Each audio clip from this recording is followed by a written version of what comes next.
In this talk, we consider the construction of QMC finite element methods for elliptic PDEs with random coefficients by a reduced component-by-component construction algorithm. The presented work is in collaboration with Peter Kritze from the RICAM in Linz and Dirk Nuyens from the KU Leuven in Belgium. Let us first formulate the PDE that we consider. So we consider the following parametric elliptic Dirichlet problem given by this set of equations.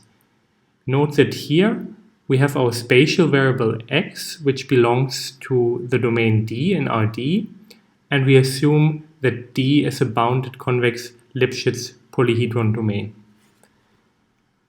Our solution of the PDE is furthermore denoted by U.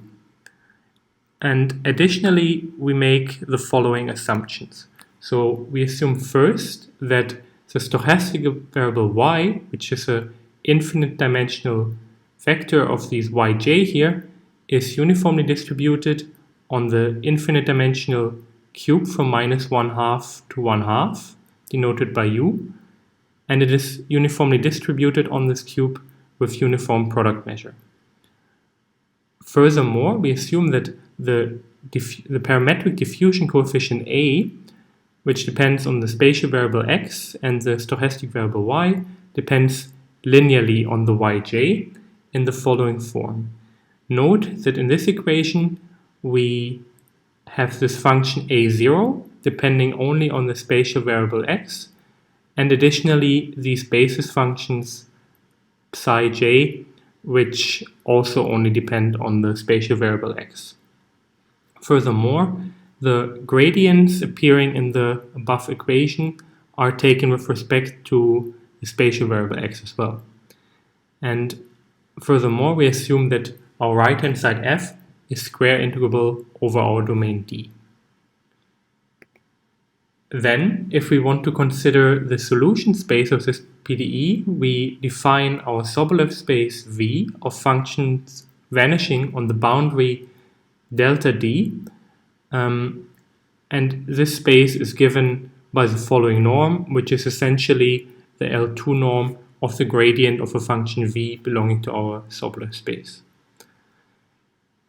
After having defined our solution space, we can then formulate the weak or variational form of our PDE, which goes as follows. So, given a right-hand side f belonging to the dual space v star and a stochastic parameter or variable y in the set u, we want to find the solution u depending on y in our Sobolev space v such that this equation here holds. And this is in particular that a of y and u, comma v, equals the integral of f against v of x for all v in v.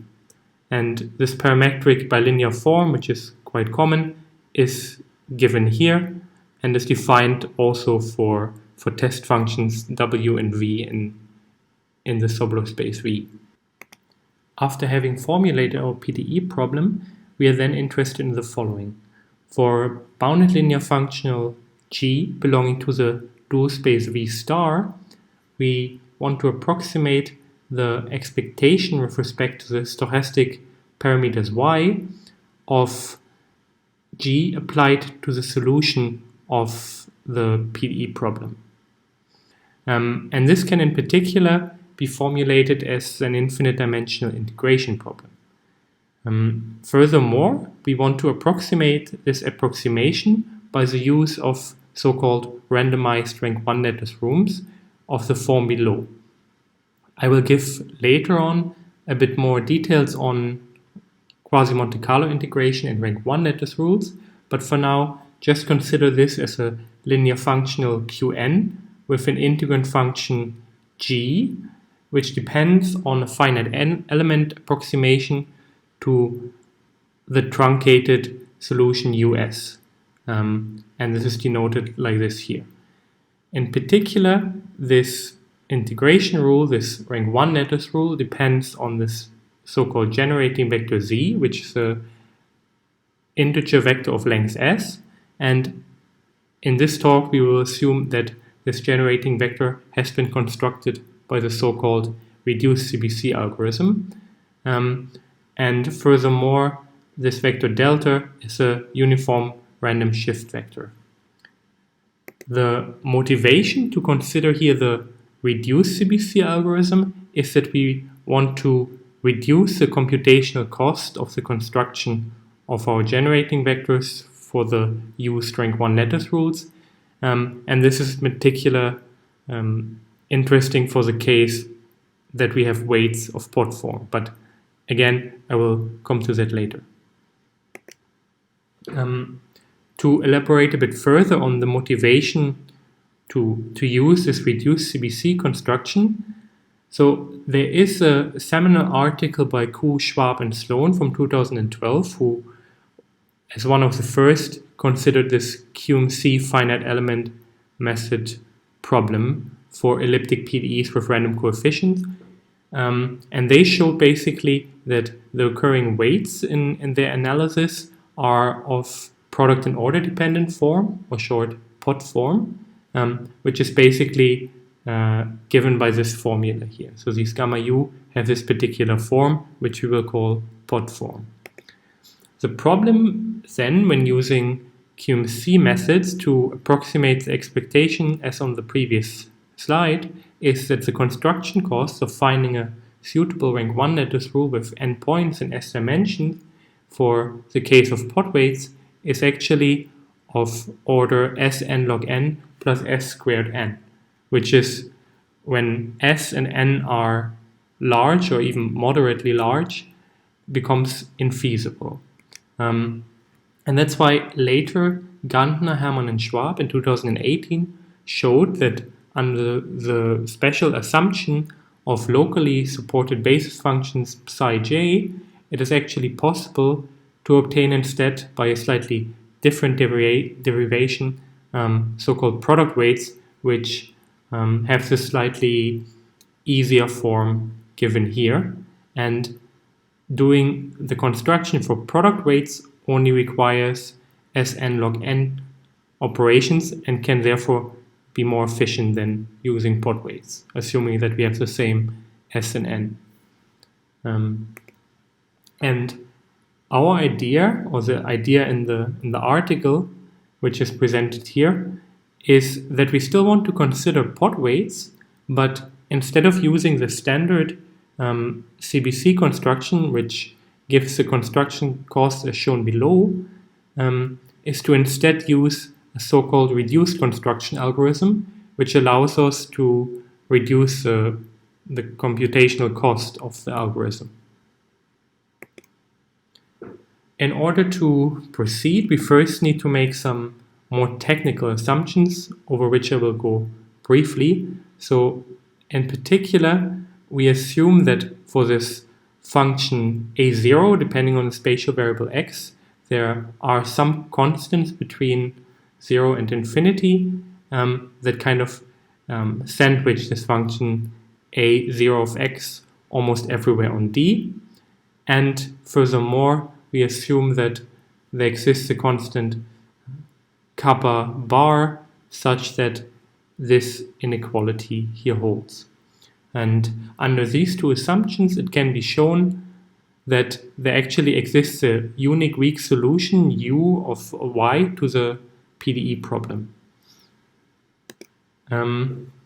Furthermore, we will use the following notation. So we will use so-called multi-indices, here denoted by boldface nu, which is again an infinite dimensional vector with integer components.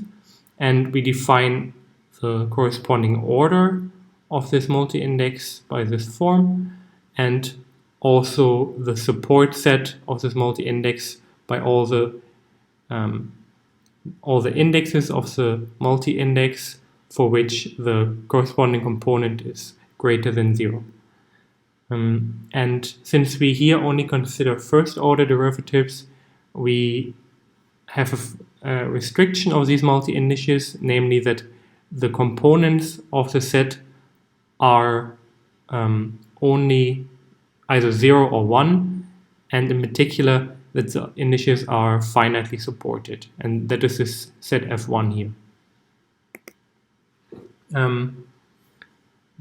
Given this notation, we consider mixed first-order partial derivatives given by this form here, where our multi-index is in the previously introduced set F1.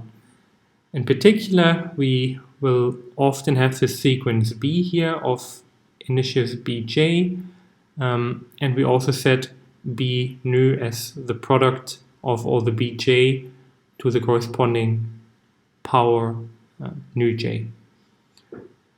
Then, in order to exploit the decay of the norm sequence of the basis functions, we want to characterize the smoothness of the random field by assuming that there exists a sequence of reals B with components Bj between 0 and 1 for all j, such that the constant kappa defined here below is smaller than 1, and in particular that there exist also these constants kappa tilde of nu smaller than kappa for all considered nu that are defined like here. Based on the previous assumptions, we can then show the following theorem regarding the parametric regularity of the weak solutions U. So the main message from this theorem is that the norm with respect to our function space V of the partial derivatives of U can be bounded in this particular form here.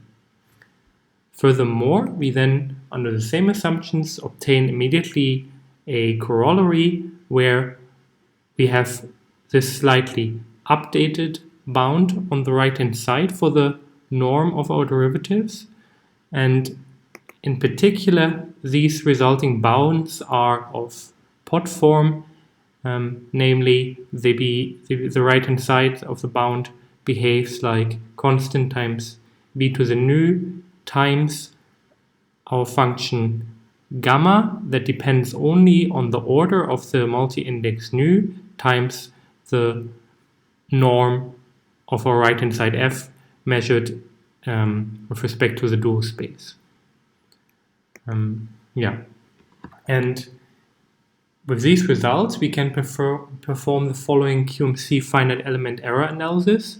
So for this purpose, we denote by UH of S the finite element approximation of the weak solution of the PDE with truncated diffusion coefficient A of x, comma, y from 1 to s. So basically this means that for the diffusion coefficient, we replace the infinite dimensional vector y by a vector of length s and set all other occurring variables from index s plus 1 on to 0. And in particular, this h here denotes, in a sense, the mesh width of the finite element approximation. By trivial calculations, it can then be shown that the mean square error given here on the left-hand side of our quantity of interest with respect to our linear approximation functional can be bounded in this form. Namely, it can be bounded by three different errors in a sense. So the first is a so-called the mean with respect to the random shift delta of the QMC integration error. The second is the truncation error, and the third is the finite element discretization error. Estimates for the truncation and the finite element error are known from earlier results on the same topic, and for the QMC error contribution, we can, using results on the reduced CBC construction, can also perform an analysis and show that it is bounded. For the other two error contributions that I mentioned, I will just briefly go over the results. So for the finite element approximation error, we basically have to formulate the corresponding finite element weak formulation, which is basically just based on a family of subspaces VH of finite dimensions that, when the mesh width H goes to 0, converges to the solution space V. And then the corresponding weak formulation is the same as before, but now we simply have test functions VH belonging to these subspaces VH. And then we also have some further technical assumptions. I won't go into detail here, and it can be shown that if these assumptions hold, and furthermore that our right-hand side is L2 integrable, and similarly the functional g lies in L2 of our domain D, that then as h goes to 0, we can bound the expectation value of g of the difference of our function u and the finite element approximation of it by this form here.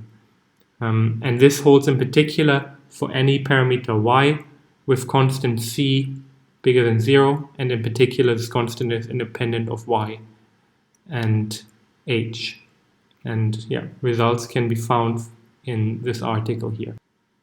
For the next error contribution, the so-called dimension truncation error, we consider this solution US, which is essentially the solution of the PDE corresponding to the truncated diffusion coefficient A that has been truncated to only S terms. So it only includes the terms y1 up to ys, and all other y have been set to 0. And for this solution US, we obtain the following result due to Gantner, Hermann, and Schwab, namely that we can bound the absolute value of the difference of the expectation values of the solution to the full PDE and the solution to the truncated PDE by this form here, which is quite technical, but this is what we will need for our final error bound. And we will reuse it later. Now, for the third error contribution, the QMC integration error, I want to go into a bit more detail. So first, I think a lot of people are familiar with this. In Quasi-Monte Carlo integration, what you do is you want to approximate the s-dimensional integral of a function f defined over the s-dimensional unit cube, and then approximate it by some sort of equal weight quadrature rule that is in a sense a weighted average of all the function evaluations of your sample points. And these sample nodes we collect in this point set Pn. And so one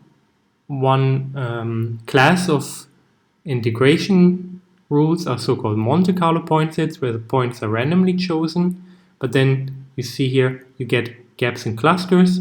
But for more high-dimensional problems, what we usually use are so-called Quasi-Monte Carlo point sets, which are in contrast deterministically chosen points, so not random.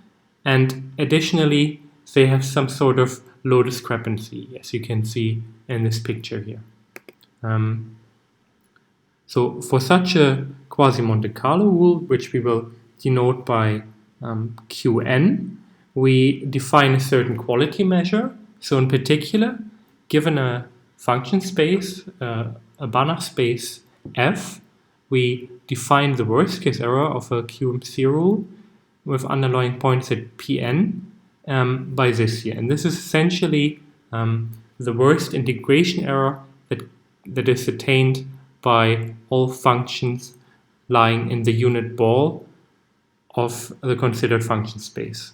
And here in this talk and in the considered article, we basically have the following function space setting. So we consider the weighted unencompassed Sobolev space WS gamma, defined here over this shifted cube from -1/2 to 1/2, that consists of square interval of functions with square interval mixed first derivatives, and additionally includes these weights here, which are commonly used in Quasi-Monte Carlo theory in the definition of the norm.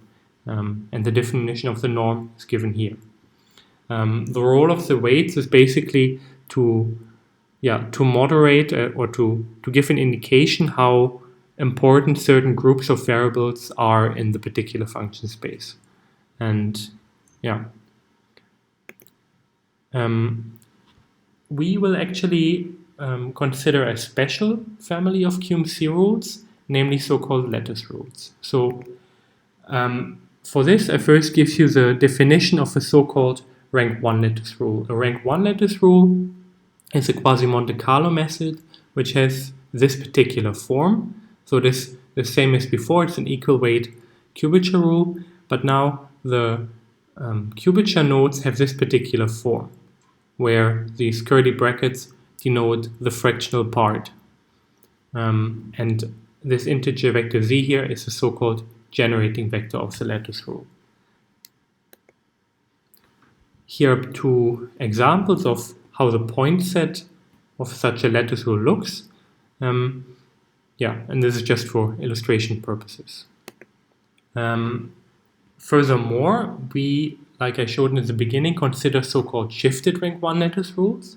So a shifted rank 1 lattice rule is very similar to a normal lattice rule. The only difference is that we include now this s-dimensional vector delta, which comes also from the s-dimensional unit cube, and add it here inside the fractional part. And this is called the shift vector. To illustrate this procedure a bit, assume we have like a unshifted lattice rule, then the point set in 2D might look like this. If you then select a particular shift, then the effect of just the addition here is that you would move the whole point set by the length of the vector, and some points might fall out here in this example. And what the fractional part is then doing is it is basically mapping it back into the unit cube. And as you can see, this shifting procedure in combination with the fractional part still preserves the lattice structure.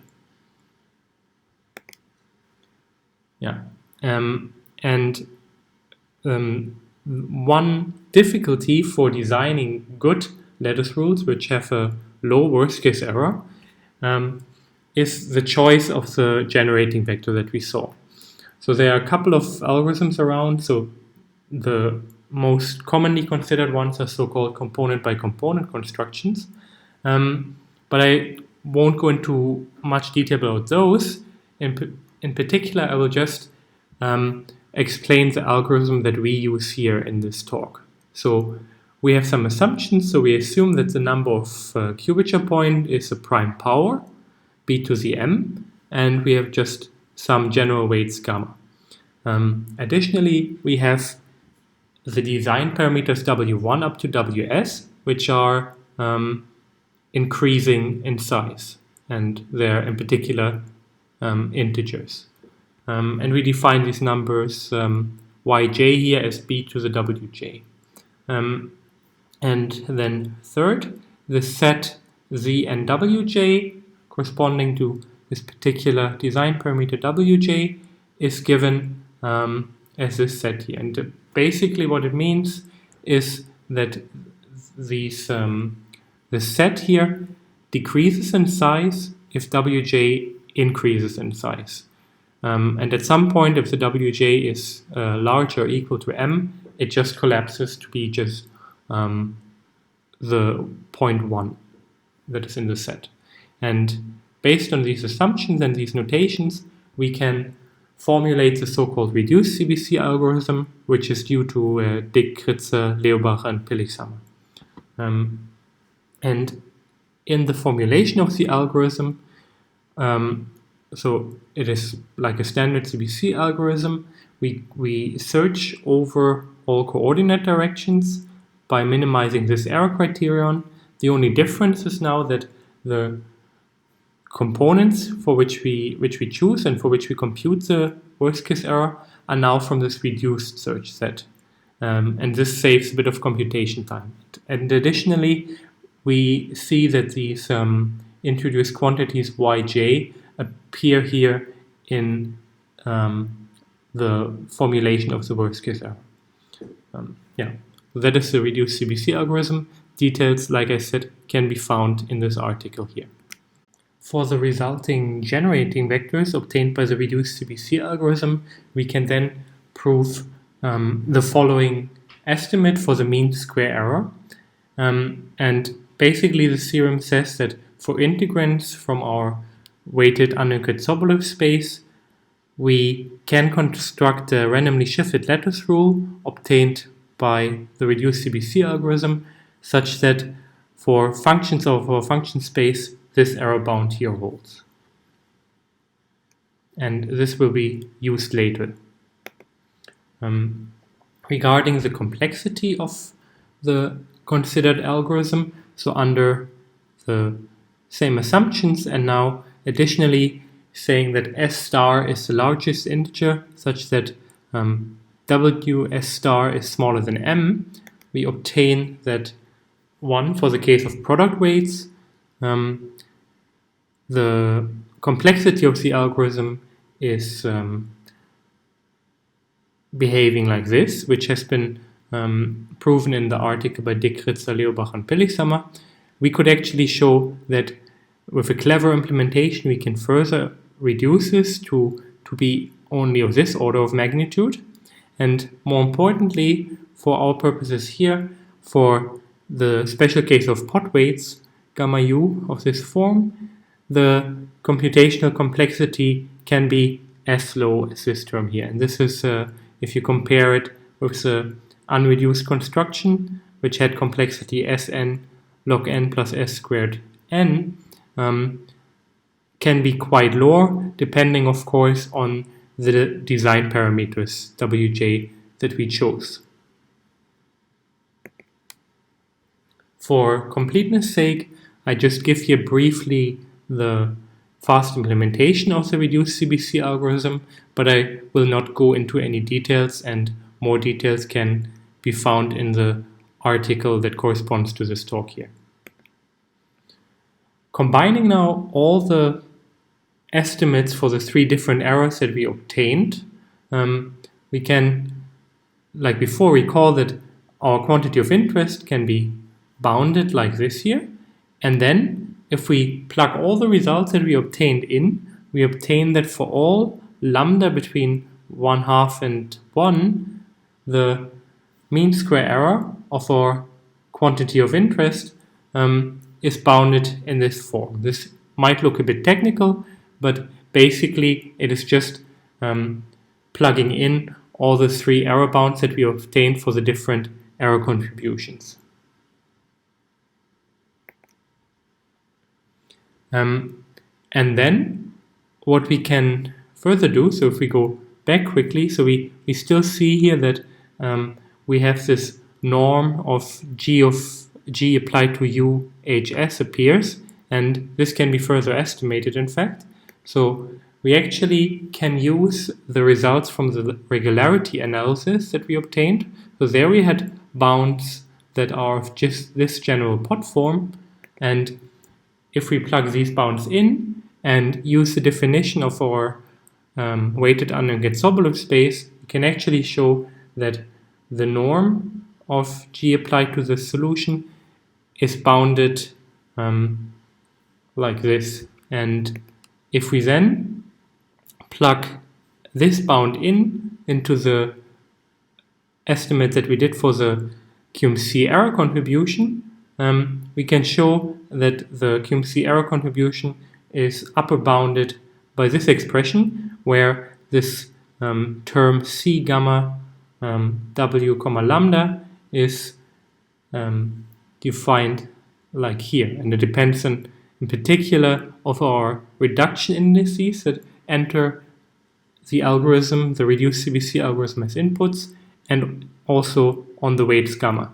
And since this is an upper bound, we would like to obtain a minimal upper bound in some sense. So that means if we now choose, since we are still free to choose, if we choose the weights gamma u to minimize this appearing constant on the last slide, we actually obtain that the minimizer for the weights has this form. And this is again of product and order dependent form.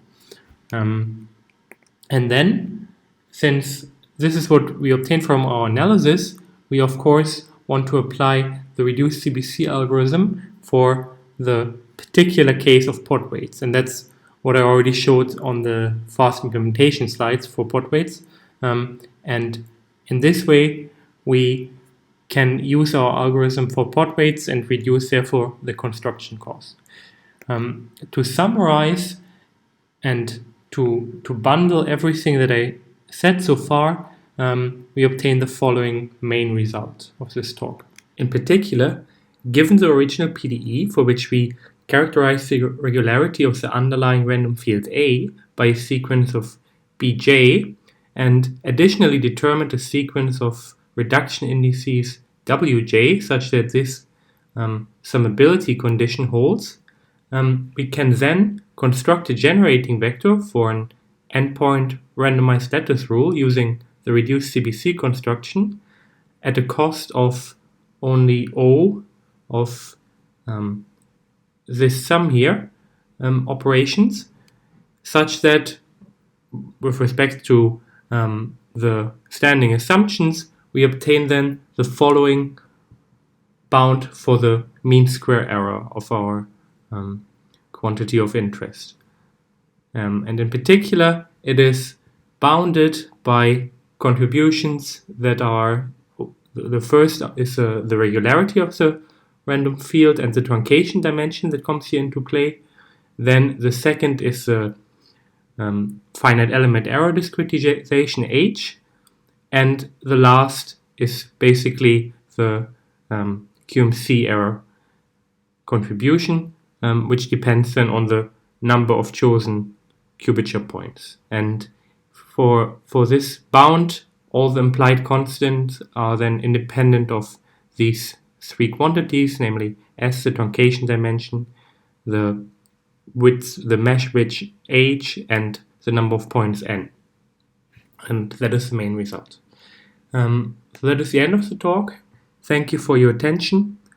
For more details, you can find everything that I said in greater length in this article here that is going to appear in the proceedings of MCQMC 2018.